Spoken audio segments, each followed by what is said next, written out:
مقرر کیا اصل مقصد اپنا اس دنیا تے آن دا بزرگاں نے دسیا کہ انسان ہے نا جڑا وہ آیا کی لین واسطے دنیا تے اور پھر اس دنیا تو چھڈ کے کی جا رہا اگر تے نیک اعمال اور نیک کام کر کے اس دنیا تو چلے جاوے تے سمجھے کہ وہ کامیابی ہے دنیا دے اصل جڑا مسلمان مومن بندہ اللہ رب العالمین نے پیدا کیتا نا علامہ اقبال رحمۃ اللہ علیہ نے ارشاد فرمایا کہ کافر ہے تو آفاق میں گم ہے یعنی کافر ہے تو آفاق میں گم ہے زمین اور آسمان دے درمیان سارا خلا آفاق ہے کافر کی کر رہا ہے کہ دی پمائش کردا پیا سورج دی پمائش کر کے دسدا پیا پھر چاند دی پمائش کر کے وہ دسدا پیا پھر وہ کسی سپ دے اوتے ریسرچ کردا پیا یا کسی ہور جنگلی درندے دے اوتے سرچ کردا پیا وہ کی کر رہا بھی انہاں چیزاں دے وچ گم ہے لیکن علامہ صاحب نے فرمایا کہ اصل مومن دی صفات کی ہے مومن ہے تو آفاق اس میں گم ہے مومن ہے تو آفاق اس میں گم ہے اور بندہ غور و فکر کرے کہ بندے نے کتابی بندہ بننا ہے یا کہ مومن بننا ہے ٹھیک ہے جس وقت بندہ مومن بن جاتا نا مومن پھر فرمایا کہ خرد کے پاس خبر کے سوا کچھ نہیں یعنی کہ خرد خبر دینے والے نو کہندے ہیں فرمایا کہ خرد کے پاس خبر کے سوا کچھ نہیں تیرا علاج نظر کے سوا کچھ نہیں سبحان اللہ تے علاج کون کردے نے مومن لوگ جڑے اللہ دی بارگاہ وچ مقبول ہو جاندے نے ٹھیک ہے مجاہد کی کام ہے وہ لڑدا ہے سرزمیناں سرحداں تے جا کے لڑدا ہے لیکن اس نو فتح جڑی نصیب ہوندی ہے نا وہ مومن دی نظر نال ہوندی فتح سبحان اللہ وہ کسی بھی محاذ تے اگر کامیاب ہوندا ہے نا تو مومن دی دعا نال اور مومن دی نظر نال ہوندا ہے ٹھیک ہے باجزید بستامی رحمۃ اللہ علیہ نا آپ حج واسطے جا رہے سن آپ حج واسطے نا جا رہے سن اور آپ نے کی دیکھا رستے تے ایک مومن بندہ جنا تشریف فرمائے بیٹھا ہے اللہ دا بندہ موجود ہے تے ذکر اذکار کرا رہا لوگاں اور گل بات دس رہا آپ بھی تھوڑی دیر واسطے نا وہ صحبت چ بیٹھ گئے اور آپ نے پوچھا کہ آپ باجزید بستامی رحمۃ اللہ تسی کدھر جا رہے ہو اس وقت آپ نوجوانی دی دہلیز چ سن کہ وہ فرمان لگے کہن لگے کہ میں حج واسطے جا رہا ہاں آپ نے فرمایا کہ اگر تیرا حج ایتھے ہی ہو جاوے تیرا حج اگر ایتھے ہی ہو جاوے تو پھر تو کی کہنا ہے تو انہوں نے کہا حضور وہ کس طرح ہو سکتا ہے فرمایا کہ جڑا تسی مال و دولت اور پیسے لا کے آئے ہو نا وہ سانو دے دیو اور ساڈے گرد تسی 7 چکر لا لو اور تہاڈا یہ حج ہو جائے گا فرمایا بھی یہ کس طرح ہو سکتا ہے آپ باجزید بستامی رحمۃ اللہ علیہ فرماندے کہ میرے دل نے نا اس گل نو قبول کر لیا کہ ایک مومن بندے دی زیارت کرنا نا 70,000 نفل پڑھن نالوں بہتر ہے ایک مومن بندے دے نال مسافہ کر لینا فرمایا کہ دے بارے یعنی کہ سلطان بہو صاحب نے فرمایا کہ شیخ دی زیارت کرنا نا فرمایا اس طرح ہے کہ لکھاں کروڑا حجاں نے کہ ایک شیخ دی مومن بندے دی زیارت کر لینا نا فرمایا کہ لاکھ کروڑا حجاں نالوں بہتر ہے فرماندے کہ آپ نے نا اس نو نا وہ سارے دینار سی نا جڑے اس مومن نو دے دیتے اور اس دے گرد نا چکر لگا لے 7 آپ فرماندے کہ جڑے میرے روحانی مسئلے حل نہیں سی نا ہوندے اور روحانی مسئلے بھی حل ہو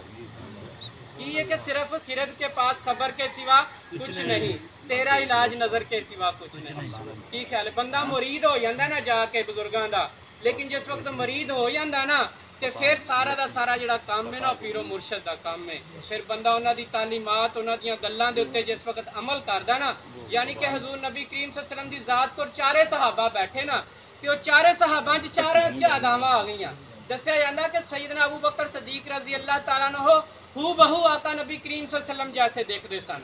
کلام کرتے سن کہ انج لگتا ہی جس طرح حضور نبی کریم صلی اللہ علیہ وسلم کلام فرما رہے ہیں جی آقا نبی کریم صلی اللہ علیہ وسلم اپنی پگڑی باندھنے نا کہ اگر ایک وال آپ دی پگڑی دا ٹھلا رہ جاندا نا تے سیدنا ابو بکر صدیق رضی اللہ تعالیٰ عنہ دی پگڑی دا وال بھی وہ ٹھلا ہی سی آپ جس وقت ہجرت کر کے آئے نا تے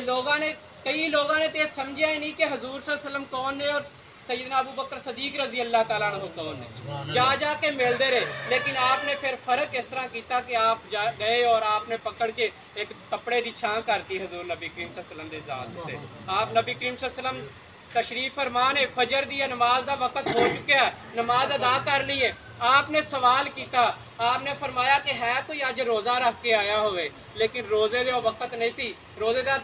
دے دن نہیں سی رمضان شریف دا مہینہ نہیں سی سارے ایک دوسرے حال دیکھن لگ کے اور سیدنا عمر رضی اللہ تعالیٰ عنہ تشریف فرمان ہے آپ نے بھی دیکھا آقا نبی کریم صلی اللہ علیہ وسلم کی طرف فرمان لگے یا رسول اللہ صلی اللہ علیہ وسلم میرا دل چاہیا سی کہ میں جڑا کہ نا روزہ رکھ لواں لیکن پھر میرا ارادہ جڑا ڈگمگا گیا میں روزہ نہ رکھ سکیا آقا نبی کریم صلی اللہ علیہ وسلم نے فرمایا اتنے گل تے ہو رہی کہ روزہ رکھ کے آیا تے دسے سیدنا ابو بکر صدیق رضی اللہ تعالیٰ نے ہاتھ کھڑا کیتا کہ یا رسول اللہ صلی اللہ علیہ وسلم میں روزہ رکھیا ہے آقا نبی کریم صلی اللہ علیہ وسلم نے فرمایا کہ ٹھیک ہے پھر آقا نبی کریم صلی اللہ علیہ وسلم نے فرمایا کوئی بندہ ہے جڑا کہ کسی بیمار دی تیمارداری کر کے آیا ہوئے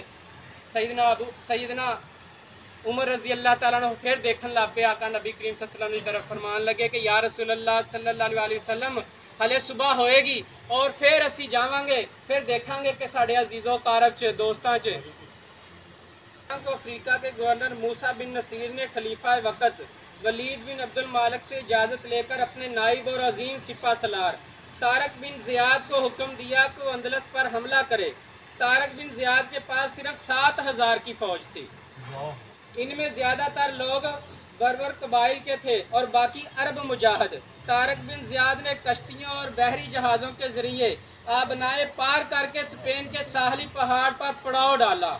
جسے جبل الطارق کہا جاتا ہے انگریزی میں اسے جبرل الٹر کے نام سے یاد کیا جاتا ہے اندلس اسپین پہنچ کر طارق بن زیاد نے کشتیوں کو جلانے کا حکم دیا یہ تاریخ میں ایک غیر متوقع بات تھی کہ جن سہاروں کے ذریعے مسلمانوں نے سمندروں کو پار کیا اسے خود اپنے ہاتھوں سے ختم کر دیا کہ فوج کے دل میں واپسی کا خیال ختم ہو جائے اور صرف جذبہ جہاد کے ساتھ آگے بڑھنے ہی میں اپنی عزت اور وقار اور زندگی سمجھے جب کچھ فوجی افسر پریشان ہوئے تو آپ نے ایک تقریر کی جس سے ان کے جذبات کو گرمی ملی وہ لڑنے مرنے کے لیے تیار ہو گئے آپ نے فرمایا یاد رکھو تمہارے سامنے تمہارا دشمن ہے تمہارے پیچھے سمندر ہے تمہارے سامنے بھی موت ہے تمہارے پیچھے بھی موت ہے تو پھر کیوں نہ ہم آگے بڑھ کر اس بہادری اور جرأت سے لڑیں کہ دشمن بھاگ کھڑا ہو اگر پیٹھ دکھاؤ گے تو قتل کر دیے جاؤ گے یہ گرفتار ہو کر ذلیل رہو گے یاد رکھو ساری زمین اللہ کی ہے اور میں یہ اعلان کرتا ہوں کہ زمین کا یہ خطہ اسپین ہمارا خطہ ہے پس شہادت کی سعادت کی خاطر آگے بڑھو اور جب میں حملہ کروں تو دشمن پر ٹوٹ پڑو اس تقریر کا مسلمانوں مجاہدین پر بے پناہ اثر ہوا مسلمانوں کا پہلا مقابلہ وہاں کے گورنر تھیوڈومر سے ہوا جو شکست کھا کر بھاگ گیا تھیوڈومر کی شکست کے بعد مسلمان وادی لکا کی طرف بڑھے یہاں مسلمانوں کو خبر ملی کہ اسپین کا بادشاہ جو رشتے میں ایک بغاوت کجل میں مصروف تھا مسلمانوں کا سن کر فوراً تقریباً 1 لاکھ کی فوج کے ساتھ لڑنے کی تیاری کرنے لگا اتنی بڑی فوج کا سن کر طارق بن زیاد نے موسیٰ بن نصیر کو مزید فوج بھیجنے کی درخواست کی موسیٰ بن نصیر نے 5,000 افراد پر مشتمل فوج بھیج دی اب مسلمانوں کی تعداد 12,000 تھی جبکہ دشمن کی فوج کی تعداد 1 لاکھ تھی گمسان کی لڑائی کے بعد بادشاہ راڈرک شکست کھا کر میدان سے بھاگا اور حواس باختہ ہو کر ایک دریا میں کودا جہاں اس کی موت ہو گئی بادشاہ کی موت کے بعد ہسپانوی فوج کے حوصلے پست ہو گئے اور بھاگ کر اپنی جان بچانے کی فکر میں مصروف ہو گئے اس موقع پر کاؤنٹ جولین گورنر نے